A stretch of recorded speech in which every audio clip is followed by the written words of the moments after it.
പുതിയൊരു വീഡിയോയിലേക്ക് എല്ലാം സ്വാഗതം. ഇന്റർ മയാമിക്ക് വിജയം. നാഷണൽ മെസ്സിക്കെതിരെ 3-1 വിജയമാണ് ഇന്റർ മയാമി സ്വന്തമാക്കിയത്.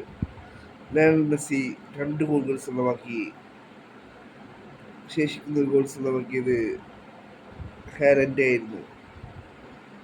ലയണൽ മെസ്സിയുടെ 39-ാം മിനിറ്റിലെ ആദ്യ ഗോൾ ഒരു സൂപ്പർ ഗോളായിരുന്നു. ലയണൽ മെസ്സി ഇന്റർ മയാമിക്ക് വേണ്ടി സ്വന്തമാക്കിയത് ഒരു ഫ്ലൈയിങ് ഹെഡർ ഗോളായിരുന്നു ലയണൽ മെസ്സി സ്വന്തമാക്കിയത്. നാഷണൽ മെസ്സിക്ക് വേണ്ടി ഗോൾ സ്വന്തമാക്കിയത് ഉമർ മുക്താറായിരുന്നു.